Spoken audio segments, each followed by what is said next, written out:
Hello दोस्तों, स्वागत है आप सभी लोगों का राजस्थान एकेडमी पर।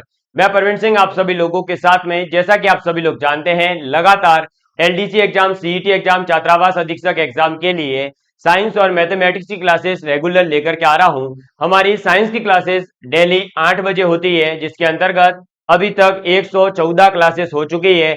आज की क्लास नंबर 115 के अंदर हम लोग पढ़ने वाले हैं जैव भू रासायनिक चक्रों के बारे में। इससे पहले के संपूर्ण टॉपिक आप लोगों को हमारे YouTube चैनल पर प्लेलिस्ट के अंदर जो है मिल जाएंगे। आप लोग पहली वीडियो से देखते हुए आइए, आप लोगों को पढ़ने में एक अलग ही इंटरेस्ट आएगा साइंस को, और समझने में भी आसानी होगी। साथ ही साथ मैथमेटिक्स के अंदर हमारी 40 से ज्यादा क्लासेस हो चुकी है, जिसके अंदर हम 3 यूनिट कंप्लीट कर चुके हैं। तो आज की क्लास के अंदर हम जो पढ़ने वाले हैं, उससे पहले मैं आप लोगों को बता दूं कि एक हमारा टेलीग्राम चैनल है राजस्थान एकेडमी सिरोही नाम से। आप इस टेलीग्राम चैनल को ज्वाइन कर सकते हैं, जिसके ऊपर आप लोगों को जो है छोटी छोटी जो भी आपकी जानकारियां होती है, साथ ही साथ जो क्लासेस के दौरान फोटो वगैरह जो यूज किए जाते हैं, जो आपको समझने के लिए आसानी करेंगे, वो सभी हम जो है इसी टेलीग्राम चैनल पर अवेलेबल करवाते हैं। तो आप लोग जो है उन चीजों को प्राप्त कर सकते हैं। चलिए अब आज की क्लास की हम बात करते हैं। तो आज हमारी जो क्लास है वो है भू जैव रासायनिक चक्र की। अब भू जैव रासायनिक चक्र को समझने से पहले हमें जो है छोटी सी एक जानकारी होनी चाहिए, उसके बारे में पहले डिस्कस करते हैं। बेसिकली जो भू जैव रासायनिक चक्र है, उसके अंदर क्या होगा कि जो अलग अलग प्रकार के पोषण तत्व होते हैं, उन पोषक तत्वों का क्या होगा, चक्रण होगा। ठीक है, तो सबसे पहले हमें पता होना चाहिए कि पोषक तत्व क्या होते हैं। बेसिकली पोषक तत्व का मतलब हो गया न्यूट्रिएंट्स एलिमेंट। जिस प्रकार से मानव के लिए जैसा कि कहा जाता है कि बादाम खाना चाहिए, काजू खाने चाहिए, पिस्ता खाने चाहिए, अंजीर खाना चाहिए, है ना, आपके जिसके अलावा मिश्री जो है वो खा लेनी चाहिए। इसके अलावा गुड़ है, धनिया है, हमें कहा जाता है ना कि ये हमारी सेहत के लिए अच्छा है, मखाना है। तो अभी ये जो है जैसे सोयाबीन का बीज है ना, ये सब चीजें हमारे शरीर के लिए जिस प्रकार से उपयोगी होती है, हमारे शरीर को एक हष्ट पुष्ट और मान जो मस्तिष्क है उसको एक स्वस्थ रखने का कार्य करती है। ऐसा भी कहा जाता है कि बादाम खाने से क्या होता है, अक्ल आती है। लेकिन हालांकि यह है कि जीवन के अंदर जो बादाम खाने से अक्ल नहीं आ सकती, वो ठोकरे खाने से आ जाती है। तो मानव को जो है अगर बादाम खाने को नहीं मिले तो कोई फर्क नहीं पड़ता, लेकिन उसको अगर जीवन में ठोकरे खा रखी है, जो दर दर ठोकरे खाता है, वो जीवन के अंदर इतना अक्लमंद हो जाता है कि उसे फिर कोई जीवन में गलत स्टेप उठाता ही नहीं है। तो बादाम खाने से जो है अक्ल तो आनी हो तो आएगी, लेकिन आपके ठोकरे खाने से जरूर आती है। और अब जो है हमें क्या है, हमारे जीवन के अंदर अगर एक सफल व्यक्तित्व बनाना है अपना, तो हमें ठोकरे खाना जरूरी है। इसीलिए हमें जो है लगातार जो ये आपके पीछे कई प्रकार की आपको असफलता मिली है, वो आपकी एक ठोकरे हैं, और अब आपको जो है एक सफलता मिलने वाली है अगर आप लोग लगातार मेहनत करेंगे तो। अब देखिए, जो पोषक तत्व होते हैं वो मानव जीवन के लिए तो बादाम वगैरह ये है, लेकिन क्या हम किसी पेड़ पौधे को बादाम खिलाएंगे क्या, या उसको जो है हम कोई ऐसे बोलेंगे कि ले भैया तू है जो नींबू का जूस पी ले, तेरे शरीर में ऊर्जा आ जाएगी, ले भैया तू ये ग्लूकॉन डी पी ले, है, या ये इसके बाटला चढ़ा दो, इसको बोले एनर्जी आ जाएगी। नहीं हो सकता, उसको टेबलेट वगैरह दे करके जो है स्वस्थ नहीं रख सकते। तो इनके लिए जो पोषक तत्व होते हैं, उन पोषक तत्वों को बेसिकली दो वर्गों में बांटा जाता है। एक होते हैं दीर्घ पोषक तत्व, और एक होते हैं आपके क्या, गौण तत्व, या जिसे अपन जो है सूक्ष्म पोषक तत्व भी कहते हैं। तो हम इन पोषक तत्वों को पहले समझते हैं। तो सबसे पहले देखिए, पोषक तत्वों को अपन ने बेसिकली यहां पर 3 भागों के अंदर बांट दिया। कितने भागों में बांट दिया, 3 भागों में। पहला आपके आ जाता है कौन सा, तो वृहद पोषक तत्व। वृहद पोषक तत्व का मतलब हो गया जो कि आपके अधिक मात्रा में पाए जाने वाले हैं। वृहद पोषक तत्व के बाद में एक आते हैं गौण पोषक तत्व। कौन से तत्व आ जाते हैं, गौण पोषक तत्व आ जाते हैं। और उसके बाद में आ जाते हैं सूक्ष्म पोषक तत्व। क्या आ जाते हैं, सूक्ष्म पोषक तत्व, यानी माइक्रो न्यूट्रिएंट्स एलिमेंट। क्लियर। अब देखिए, वृहद पोषक तत्व का मतलब क्या होता है, तो वृहद पोषक तत्व का मतलब होता है बेसिकली आपके यह ऐसे तत्व होते हैं जो पौधों को अधिक मात्रा में इनकी आवश्यकता होती है। और ये कहा जाता है कि ये जो है सूक्ष्म यानी कि ड्राई, शुष्क जैव भार के लगभग 1% से भी अधिक होते हैं। यानी जो वृहद पोषक तत्व होते हैं वो किसी भी पौधे के शुष्क भार की अगर तुलना की जाती है तो उस शुष्क भार के 1% से भी अधिक भाग में जो है यह वृहद पोषक तत्व पाए जाते हैं। क्लियर। इसके बाद में गौण तत्व जो है वो शुष्क जैव भार के केवल और केवल 0.2% से लेकर के 1% के बीच में होते हैं। तो वृहद पोषक तत्व 1% से अधिक, गौण तत्व 0.2 से लेकर 1% तक, और सूक्ष्म पोषक तत्व जो है वो शुष्क जैव भार के 0.2% से कम होते हैं। कितने? 0.2% से भी कम होते हैं। उन्हें हम सूक्ष्म पोषक तत्व यानी माइक्रो न्यूट्रिएंट्स कहते हैं। और ये जो है लगभग ऐसा कहा जाता है कि हर प्रजाति के अंदर मौजूद नहीं होते हैं, कुछ ही विशेष प्रकार की प्रजातियां होंगी जिनके अंदर पाए जाएंगे। तो ये पोषक तत्व अपन ने 3 भागों में बांट दिए, वृहद पोषक तत्व, गौण पोषक तत्व और सूक्ष्म पोषक तत्व।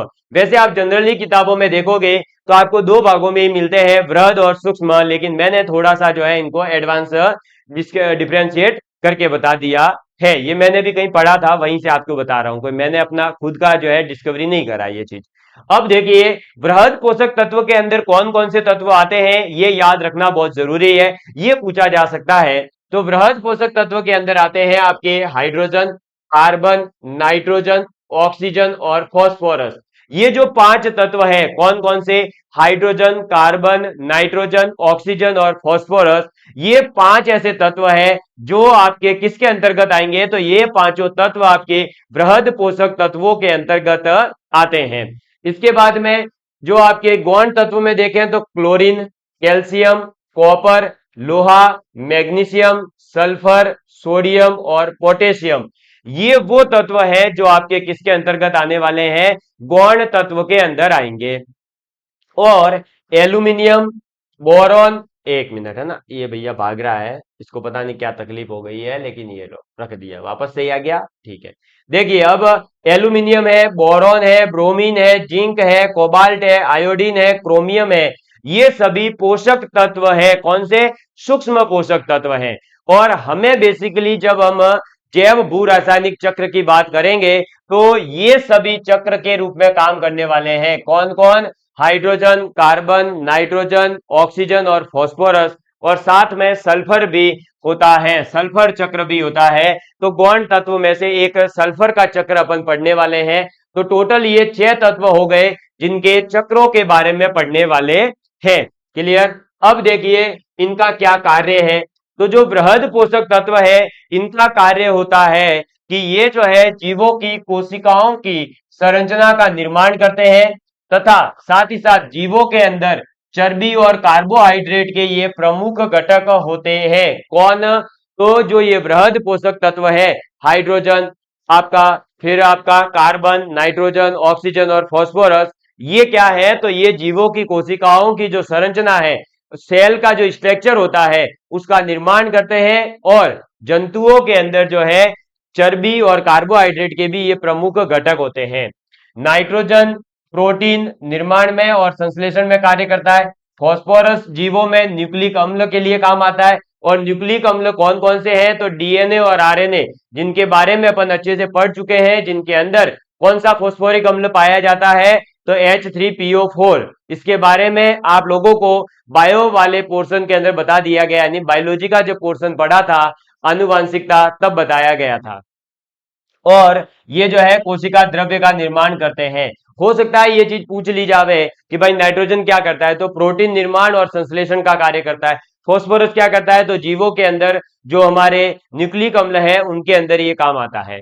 फिर बात करें अगर हम गौण तत्वों के अंदर, तो गौण तत्वों का कार्य है जैसे गंधक, यानी कि हमारा सल्फर, तो सल्फर का काम होता है अमीनो अम्ल का निर्माण करना।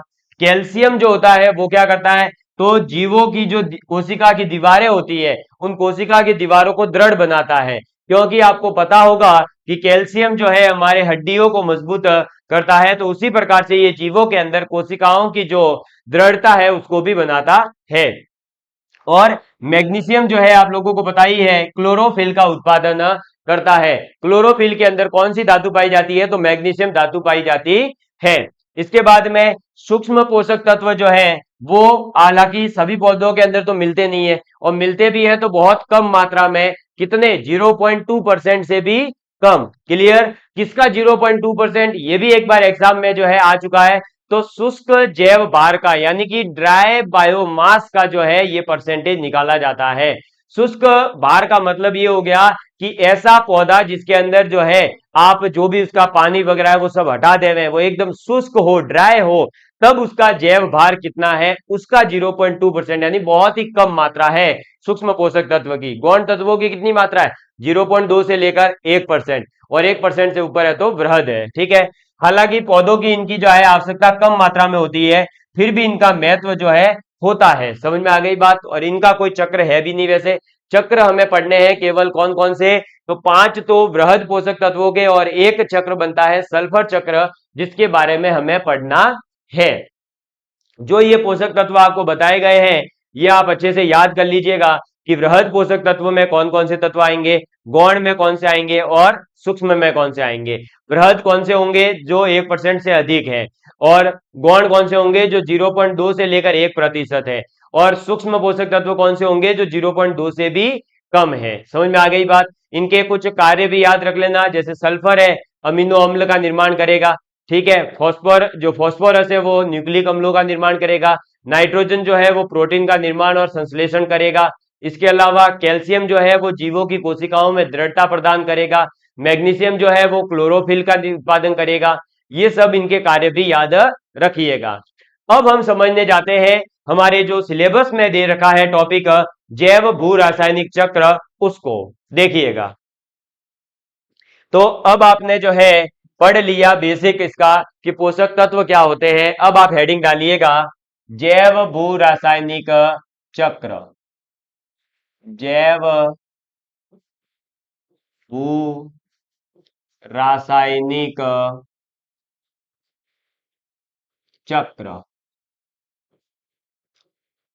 अब देखो इसका पहले तो जो है अगर आप शब्द विच्छेद करोगे ना, संधि विच्छेद नहीं, शब्द विच्छेद, यानी इसके हर एक शब्द को अलग अलग तोड़ने का प्रयास करोगे तो एक बढ़िया सा आपको जो है इसका मीनिंग समझ में आ जाएगा। क्या समझ में आएगा वो देखिए।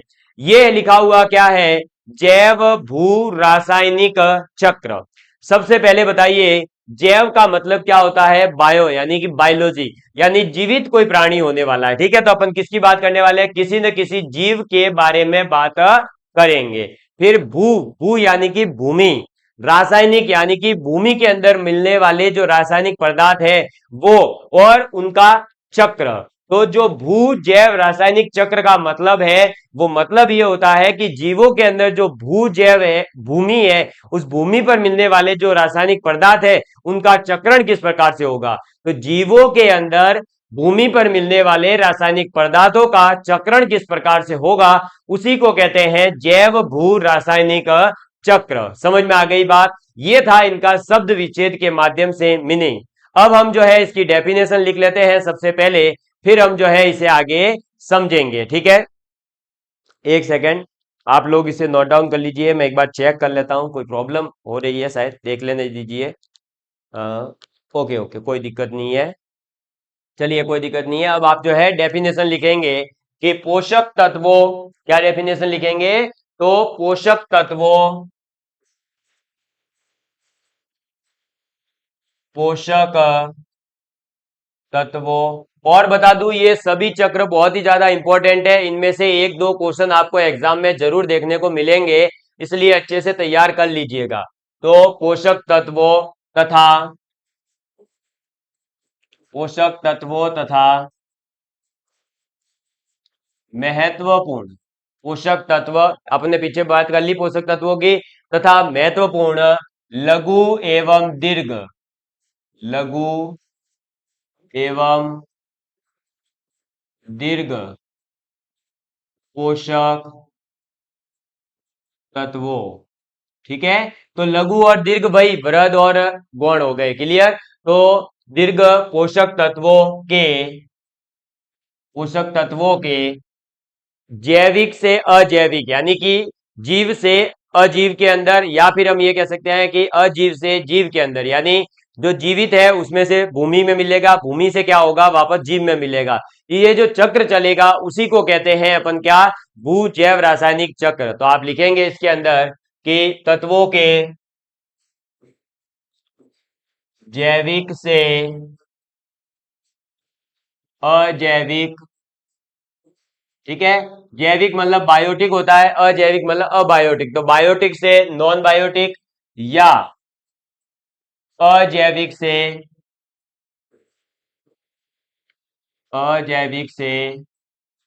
जैविक, ठीक है, तो जैविक से अजैविक या अजैविक से जैविक घटकों में गति, जैविक घटकों में गति। अब जैविक और अजैविक घटक कौन से हैं वो मैं पहले ही बता चुका हूं आपको।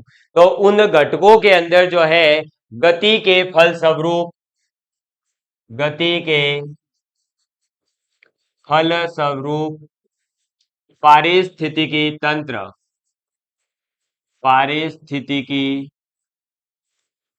तंत्र यानी इकोसिस्टम, ठीक है, तो पारिस्थितिकी तंत्र में पोषक तत्वों, पारिस्थितिकी तंत्र में पोषक तत्वों का क्या होगा, प्रवाह होगा, ठीक है, तो पोषक तत्वों का प्रवाह, पोषक तत्वों का प्रवाह निर्धारित होता है, प्रवाह निर्धारित होता है, ठीक है, और इसे जैव भू रासायनिक चक्र, जैव भू रासायनिक चक्र, जैव भू रासायनिक चक्र कहते हैं। तो जैव भू रासायनिक चक्र का बेसिक एकदम मीनिंग समझने जाएं तो वो मीनिंग यही होता है कि पोषक तत्वों का जैविक से अजैविक और अजैविक से जैविक घटकों के अंदर प्रवाह होना ही पोषक तत्वों का क्या है, जैविक, ये जैव भू रासायनिक चक्र है। तो आप इसको जो है इस प्रकार से एक डायग्राम में भी याद रख सकते हैं कि ये मान लीजिए जैविक घटक है, ठीक है, इस जैविक घटक से हम जा रहे हैं किसके अंदर, अजैविक घटक में, अजैविक घटक, और अजैविक घटक से हम आ रहे हैं जैविक घटक में। अब हम आ रहे हैं लेकिन हम जा भी रहे हैं, यानी आ जा रहे हैं, आ जा रहे हैं, और आने जाने के चक्र को ही क्या कहा जाता है, भू जैव रासायनिक चक्र कहा जाता है। लेकिन कौन आ रहा है, कौन जा रहा है, तो जैविक से अजैविक में जा रहे हैं हमारे पोषक तत्व, कौन जा रहा है, पोषक तत्व, ठीक है, अपोषक तत्व वो सभी हो गए, चाहे वो गौण हो चाहे वृद्ध हो, तो पोषक तत्व जो है इसके अंदर गए, फिर इसमें से भी वापस जो है क्या आ गए, तो पोषक तत्व ही इसके अंदर आ गए। तो पोषक तत्वों का आना जाना जो है इसी को कहा जाता है भू जैव रासायनिक चक्र। तो आप ये डायग्राम याद रखेंगे तो आपको ये डेफिनेशन याद रखने की जरूरत ही नहीं है, केवल इतना याद रख लीजिए तो आपको ये समझ में आ जाएगा कि भू जैव रासायनिक चक्र क्या है, यानी कि बायो जियो केमिकल साइकिल जो है वो क्या होता है, ये है बायो जियो केमिकल साइकिल का एक छोटा सा चित्रण, ठीक है, आप इसको एक बार जो है नोट डाउन कर लीजिए, फिर मैं आपको इसके बारे में और डिटेल के अंदर बताता हूं और इसके प्रकार वगैरह को भी अपन पढ़ेंगे, ठीक है, जल्दी से एक बार लिख लीजिए, लिख लिया, चलिए अब देखिए, अब जो है हम बात करें तो क्या होता है बेसिकली कि जो हमारे पोषक तत्व होते हैं वो परितंत्र के अंदर यानी इस पूरे पारिस्थितिकी तंत्र के अंदर कभी भी पोषक तत्व नष्ट नहीं होते हैं। ये पोषक तत्व क्या होते हैं, बार बार जो है चक्रण के माध्यम से उपयोग में आते रहते हैं और बनते रहते हैं। तो आपको एक बात याद रखनी है कि परितंत्र के अंदर पोषक तत्व समाप्त नहीं होते हैं, ये बार बार जो है पुनः चक्रित होते हैं और अनंत काल तक चलते रहते हैं। फिर इसके जो है अपन क्या करेंगे, तो प्रकार के बारे में बात करते हैं। तो आप अब लिखेंगे कि परितंत्र में, क्या लिखेंगे आप, तो पारितंत्र में, पारितंत्र में पोषक तत्व समाप्त नहीं होते हैं। ठीक है, समाप्त नहीं होते हैं, पुनः चक्रित होते रहते हैं। और ठीक है, पुनः चक्रित होते रहते हैं। और इसको मैं थोड़ा सा इधर कर देता हूं। और अनंत काल तक, अनंत काल तक चलते रहते हैं। क्लियर? तो ये जो है अनंत काल तक चलते रहते हैं, ये बात आपको याद रखनी है। और एक परितंत्र के अंदर जो विभिन्न प्रकार के घटक हैं, उन घटकों के माध्यम से ही पोषक तत्वों की जो है गतिशीलता होती रहती है। और इस गतिशीलता को ही हम क्या कहते हैं? पोषण चक्र कहते हैं। तो पोषण चक्र की आप डेफिनेशन लिखेंगे कि एक पारितंत्र, एक पारितंत्र के विभिन्न घटकों के, विभिन्न घटकों, एक पारितंत्र के विभिन्न घटकों के माध्यम से, के माध्यम से, विभिन्न घटकों के माध्यम से पोषक तत्वों की, पोषक तत्वों की, पोषक तत्वों की गतिशीलता को, गतिशीलता,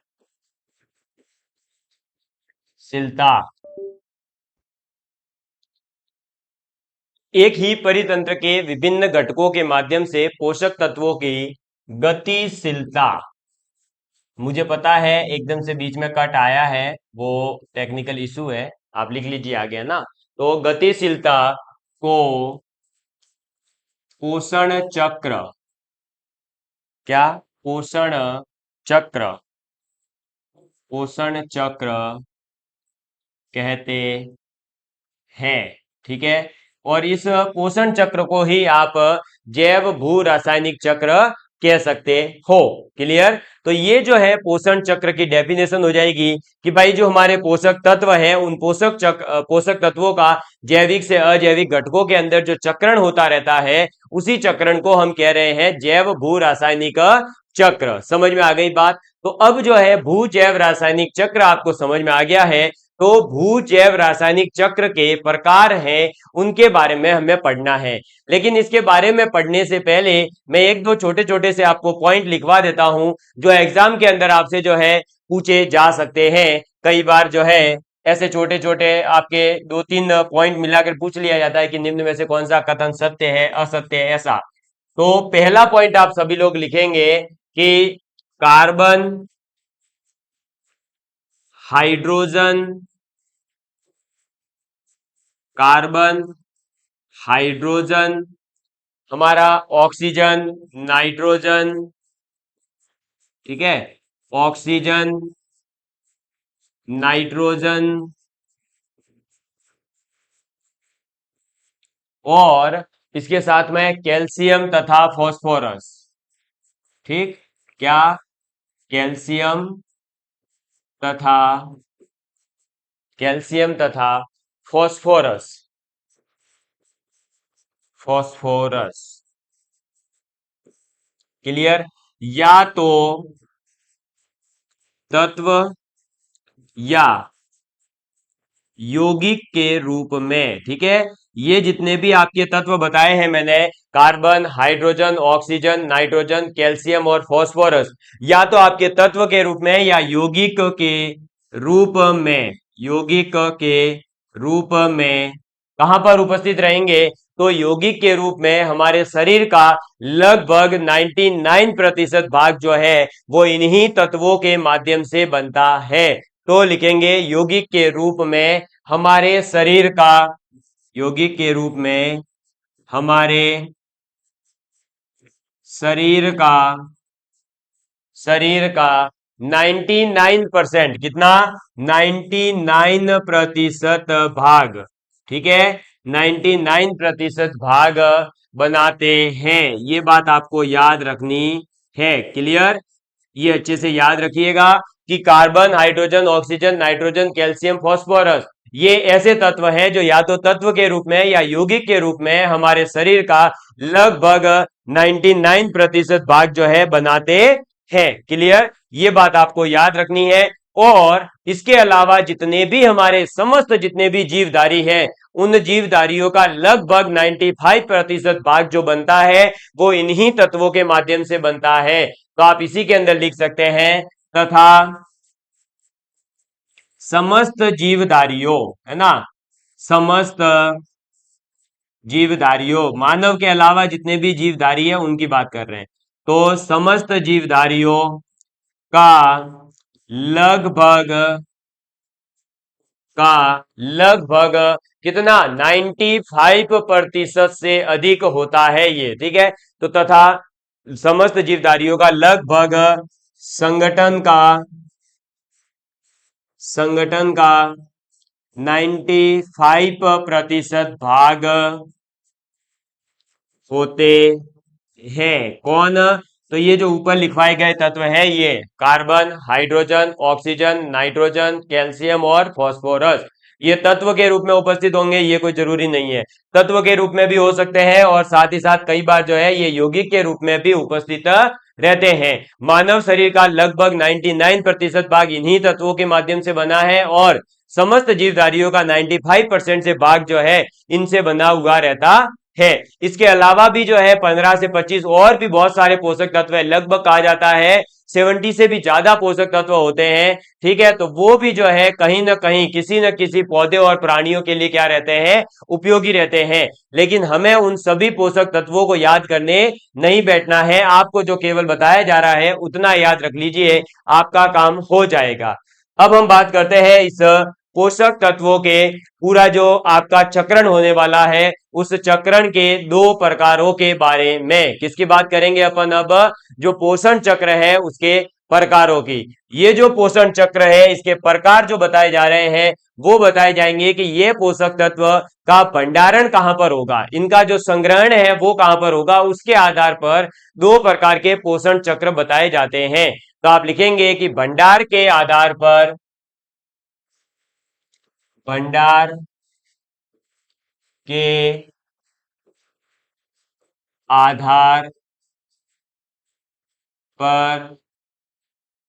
पोषण चक्र के प्रकार, ठीक है। किसकी बात करेंगे? तो भंडार के आधार पर पोषण चक्र के प्रकार कितने हैं? तो पोषण चक्र के दो प्रकार हैं। कितने प्रकार हैं? दो प्रकार हैं। कौन कौन से हैं? तो एक आ जाते हैं गैसीय चक्र। कौन सा आ जाता है? गैसीय चक्र। और दूसरे आ जाते हैं आपके पास में अवसादी चक्र। कौन सा आ जाता है? अवसादी चक्र, ठीक है। गैसीय चक्र का मतलब हो गया गैसे ऐसे जो है तत्व जिनका भंडारण या तो आपके कहां पर होगा? वायु के अंदर होगा या फिर समुद्र के अंदर होगा, उनको तो अपन कहेंगे गैसीय चक्र। और अवसादी चक्र का मतलब हो गया कि जिन तत्वों का भंडारण पृथ्वी के भूपटल पर होने वाला है, उन सभी से बनने वाले चक्र को अपन क्या कहेंगे? अवसादी चक्र कहेंगे। इंग्लिश में गैसियस चक्र यानी गैसियस साइकिल कह देंगे इसको तो। और इसे कहा जाता है सेंडिमेंट्री साइकिल, क्योंकि कई बार इंग्लिश के जो वर्ड को भी यूज किया जाता है। तो आप लिख ले हुए हैं कि सेडिमेंट्री साइकिल। क्लियर? ये क्या है? सेडिमेंट्री साइकिल है अवसादी चक्र का मतलब। अब हम जो है यहीं पर आपके इधर ही लिख लेते हैं कि गैसीय चक्र के अंदर कौन आएगा, यानी गैसीय साइकिल के अंदर कौन आएगा। तो आप लिखिएगा कि इसके अंदर क्या लिखेंगे? तो इनका भंडारण इनका भंडारण या तो इनका भंडारण या तो वायु या समुद्र, वायु या समुद्र। समुद्र का मतलब अब जो है तालाब वगैरह वाष्पीकरण के द्वारा ये आते हैं, लेकिन इनकी बात अभी आगे अपन डिटेल में करेंगे। तो अभी केवल इतना याद रखना है कि गैसीय चक्र के अंदर क्या होगा। तो गैसीय चक्र के अंदर जो आपके तत्व चक्र बनाने वाले हैं उनका भंडारण या तो वायु के अंदर होगा या समुद्र के अंदर होता है या समुद्र में होता है, समुद्र में होता है। क्लियर। जबकि अगर हम बात करें अवसादी चक्र की, तो अवसादी चक्र के जो तत्व होंगे तो आप लिखेंगे कि इनका भंडारण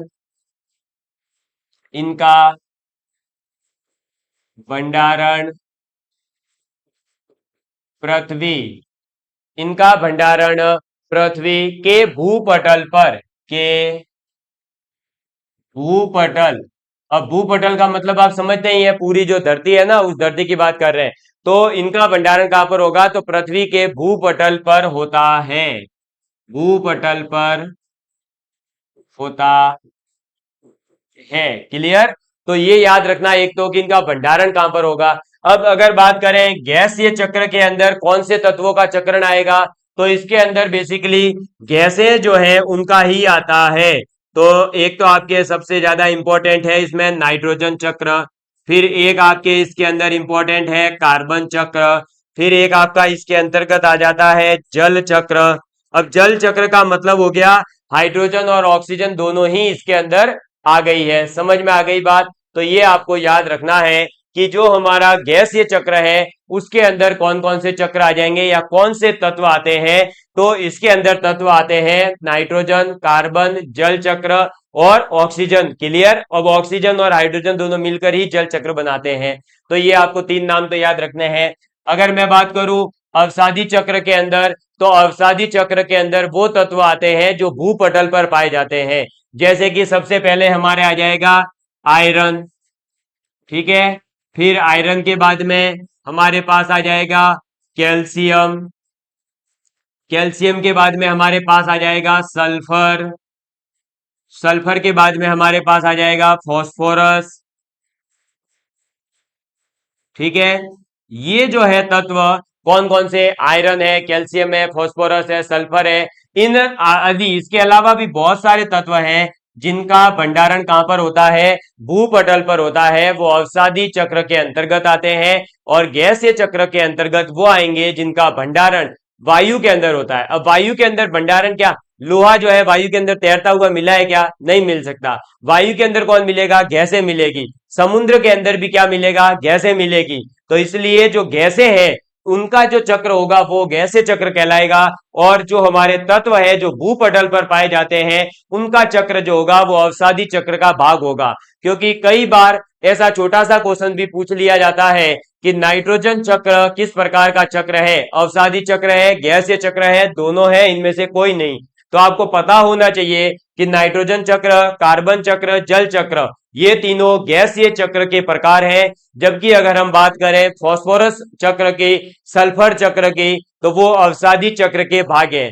सल्फर चक्र के बारे में एग्जाम के अंदर कई बार जो है ये छोटा सा क्वेश्चन पूछ लिया गया है, तो आप इसे एक बार नोट डाउन कर लीजिए, फिर अपन आगे बढ़ते हैं। ठीक है। तो आज जो है अपन ने ये समझ लिया है कि हमारे जैव भू रासायनिक चक्र क्या होते हैं और जैव भू रासायनिक चक्रों के प्रकार कितने हैं और कौन से प्रकार में कौन सा चक्र आएगा।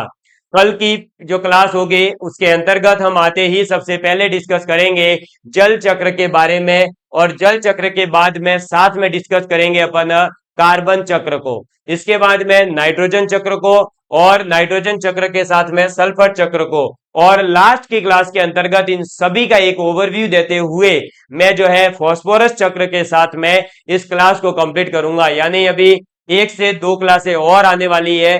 हो सकता है कल मूड बन गया तो लॉन्ग क्लास ले लूं, तो आपकी बड़ी क्लास भी आ सकती है। सोच रहा हूं कि थोड़ी सी 1.5 घंटे की क्लास ले लूं, और अगर नहीं हुआ तो आपकी 2 क्लासेस के अंदर ये एनवायरमेंट स्टडी वाला जो पोर्शन था वो भी ऑलमोस्ट कंप्लीट हो जाएगा। इसके बाद में आपका शुरू हो जाएगा बायोटेक्नोलॉजी वाला पोर्शन, यानी जैव प्रौद्योगिकी। क्लियर। तो चलिए मेरे प्यारे दोस्तों, आप सभी लोगों का प्यार इसी तरह बना रहे। Love you all of you, please take care and please share with your friends. जय हिंद, जय भारत।